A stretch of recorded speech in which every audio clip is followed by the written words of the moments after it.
That day, I must have been utterly exhausted. After putting my daughter Nia to bed in her crib, I headed to my bedroom and fell asleep instantly. A few hours later, I was abruptly woken by Nicholas crying in the night. Still half asleep, I checked the time on my phone. 1 o'clock a.m. Good thing I got a little nap earlier, I thought, dragging my tired body up, planning to go to the living room to soothe Nia. Just then, I heard a shouting voice, "Shut up! Be quiet!" For a moment, I couldn't tell where the voice was coming from. I thought maybe my mother-in-law Jamie was yelling from her room, so I said, "Yes, I'm coming to soothe her now," and opened the living room door. There, right in front of me, was Jamie, standing over the crib, glaring at Nia. The next moment, she slapped Nia's face, shouting, "Enough already." "What are you doing?" I yelled louder than I ever had before. Jamie looked surprised for a second, then yelled back, "Why didn't you soothe her sooner? This child is so noisy." Panicking, I rushed over to the crib and lifted Nia to protect her from Jamie. I couldn't believe it, hitting a baby. My name is Candice, a 28-year-old housewife. I used to be an office worker, but I'm currently on maternity leave, focusing on housework and childcare. My husband Miles and I started living with Jamie, my mother-in-law, about a year ago. Miles's job is demanding, and he's rarely home. He was worried about leaving me alone while I was pregnant and felt sorry for Jamie being alone since my father-in-law Willis passed away 2 years ago, so we decided to move in with her. At first, living together went well, but gradually Jamie started showing her true colors, and honestly, I was having a hard time. "Candy, you're really slow at housework, aren't you? Can't you make better food?" Jamie harassed me every chance she got. When Willis was still alive, I didn't have any issues when visiting my in-laws' house, so I didn't particularly dislike Jamie back then. However, after Willis passed away and we started living together, Jamie became an unbearably selfish and rude presence in my life. "Hurry up with the housework. You're really useless, you know. Slow and ugly." Jamie kept insulting me like this. The last part was just mean and had nothing to do with housework. Since I was pregnant, it was natural for me to be slow with chores. But Jamie didn't seem to care. She just seemed desperate to harass me. As for Miles, he's mostly away on business trips and doesn't get home until midnight, even when he's not traveling, so I have to spend most of my days with Jamie. I kept hoping that things would change since the baby was born. Even Jamie, rough as she is, would surely become kinder and gentler living with her grandchild. I was desperately holding on to that hope. I did consult Miles about it on WhatsApp, keeping it to a level that wouldn't trouble his work, and he replied with, "I'm really sorry. I wish I could be there for you during tough times." He also takes care to admonish Jamie when they meet. Knowing that Miles is on my side gives me a little relief. That's why I could bear being scolded by Jamie for not doing the housework well enough while pregnant. Later, I safely gave birth to a healthy baby girl. Miles, blessed him, managed to get permission from his company, saying the baby is being born, and left work early, rushing to the hospital just before I gave birth.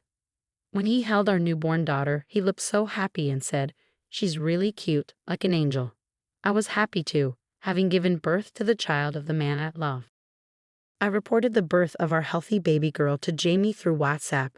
Since we lived together, I thought she might come to visit us in the hospital, but Jamie didn't show up. She didn't even reply on WhatsApp. Could it be that she's not interested in her granddaughter? I started to feel a cold sweat. Will this harassment continue even now? As I was dreading that thought, the door to my hospital room opened. "Candice, how are you feeling?" "Wow, what a cute baby. It's a girl, right? She's going to be beautiful."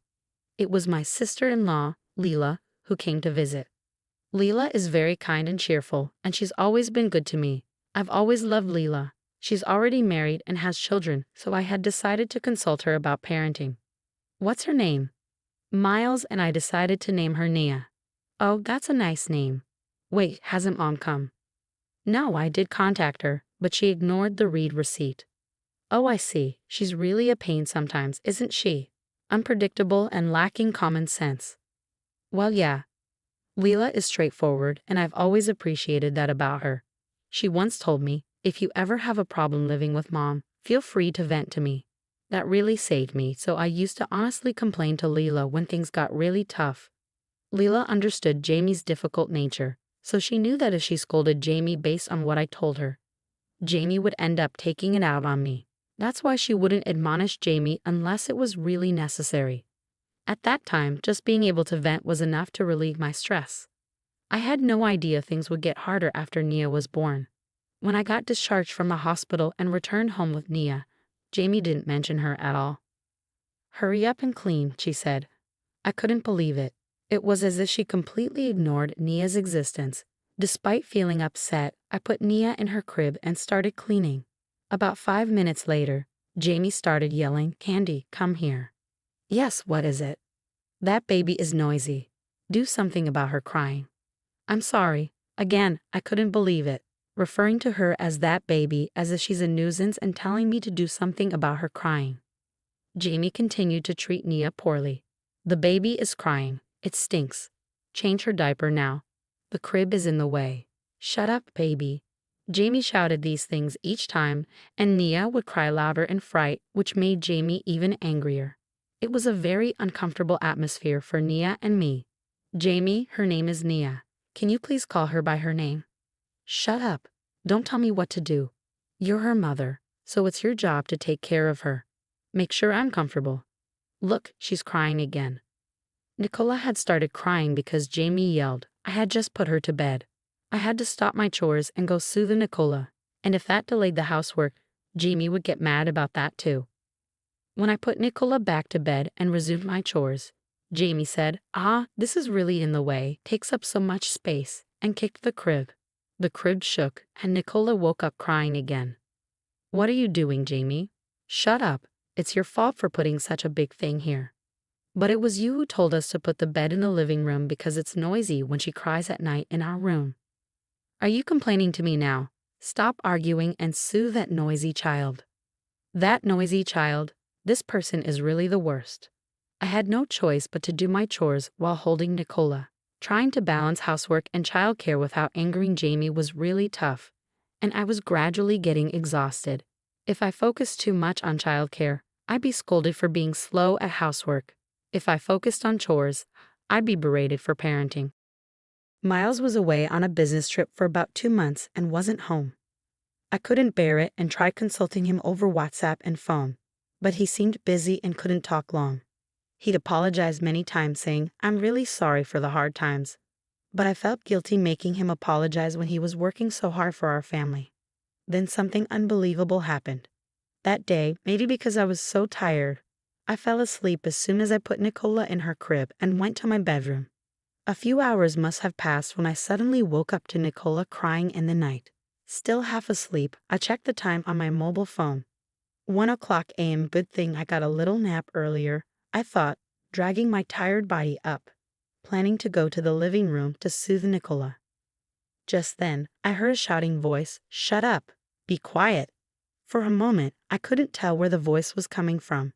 I thought maybe Jamie was yelling from her room, so I said, "Yes, I'm coming to soothe her now," and opened the living room door. There, right in front of me, was Jamie standing over the crib, glaring at Nicola. The next moment, she slapped Nicola's face, shouting, "Enough already." "What are you doing?" I yelled louder than I ever had before. Jamie looked surprised for a second, then yelled back, "Why didn't you soothe her sooner? She's so noisy, this child." Panicking, I rushed over to the crib and lifted Nicola to protect her from Jamie. I couldn't believe it, hitting a baby. Could this person really be human, hitting a 3-month-old baby? Nicola was crying louder than I had ever heard before, and her face had turned red. I immediately called an ambulance. At the hospital, the doctor examined Nicola. He said her face was red, but there was no worry about bruises or injuries, which relieved me. I almost collapsed on the spot. "What happened? Did you drop her on the floor or something?" the doctor asked. I explained the situation to the doctor. Right then, Leela entered the room. "Candy, is Nicola okay?" "Oh, Leela." In my panic, I had called her. While in the ambulance, I called Leela despite it being the middle of the night since Miles was on a business trip and couldn't come immediately. Leela explained to the doctor about Jamie hitting Nicola. The doctor was speechless and Leela was shaking with anger. The next day, I went home with Leela. I let her enter the house alone to confront Jamie. Jamie acted as if nothing had happened, harassing me as usual. "You're late." Hurry up and make breakfast. You missed taking out the trash because you came home in the morning. You really can't do housework. Enough already. Did you forget what happened yesterday? You had a 3-month-old baby, remember? How can you act subnormally? First, apologize for yesterday. Jamie's face turned red with anger. What? Why should I apologize?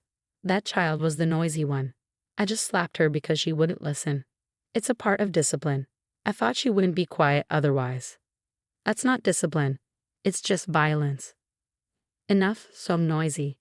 Just do your chores already. Jamie, you don't regret it at all, do you? You don't even think you did anything wrong. Leela, please come in. Leela entered the living room as I called her.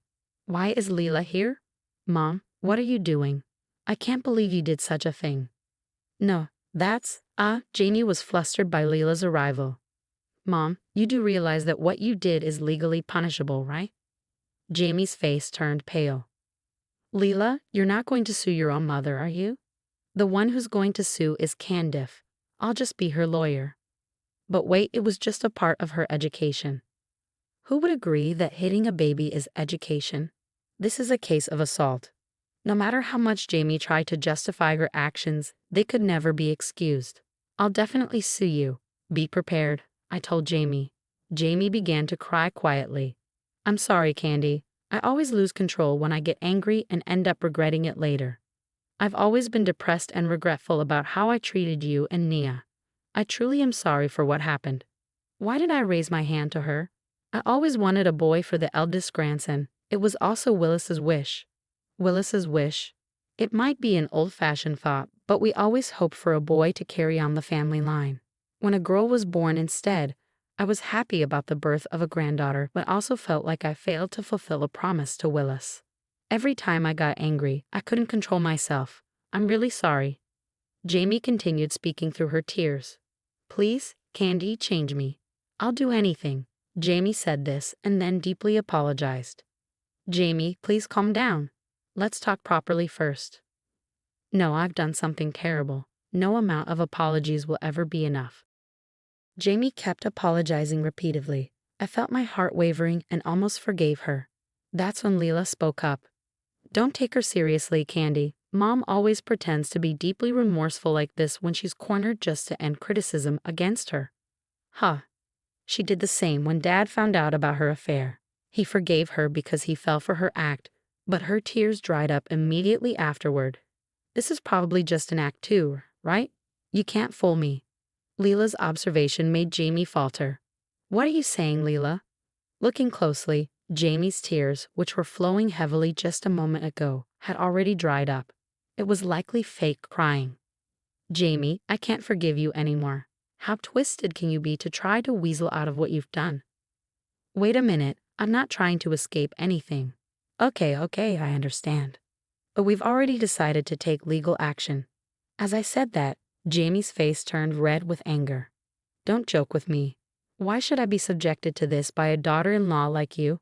How insolent. Just then, the sound of the house key turning was heard. Candy, is Nicola safe? Miles asked. Miles, why are you here? I thought he couldn't come since he was on a business trip. I had only contacted him on WhatsApp. I called him several times in the middle of the night, then he drove straight here. Miles had been driving since 3:00 a.m. and arrived this morning. I didn't know Miles was coming too. Mom, cut it out. I've been hearing about your harassment from Candy, and I've been warning you every time, haven't I? And now you've gone and hit my precious Nicola. I'll never forgive you for this. Miles, even you're blaming me? How cruel, after I raised you and Leela. What are you talking about? You always left us with Aunt to play around. Our memories are filled with the meals Aunt cooked, not you. Mom, just give it up. Besides, I think the doctor already reported it yesterday. Huh. The hospital knows you hit her, so I think it's just a matter of time before the police come. No, wait. You're okay with your mother being arrested. I'd rather not have someone who hits a 3-month-old baby around. No matter what you say, Mom, you have no one on your side now. Jamie finally seemed to understand her situation. Pale-faced and slumped, she waited. Soon, the police arrived and Jamie was arrested. As a first-time offender, she received a suspended sentence, But Miles and Leela cut ties with her and issued restraining orders. Miles moved out of the in-laws' house with me and Nicola and rented an apartment while looking for a place. We stayed briefly with Leela, which was a great help. Candy, I'm really sorry for everything. I'll take parental leave. If I can't get it, I'll change apartments or even jobs to ensure your and Nicola's safety. I was so happy to hear Miles say that. His company had some issues with the working environment and he couldn't get parental leave, so he resigned and found another job. Now he comes home on time, helps with Nicola and the housework. We live in a high-rise near Leela's family, often gathering for meals or enjoying barbecues. I don't know what's become of Jamie, but I heard from neighbors that after her arrest, she's become completely isolated and doesn't go out anymore. Prideful Jamie probably can't bear being known as someone who did such terrible things. Well, it doesn't matter to me anymore.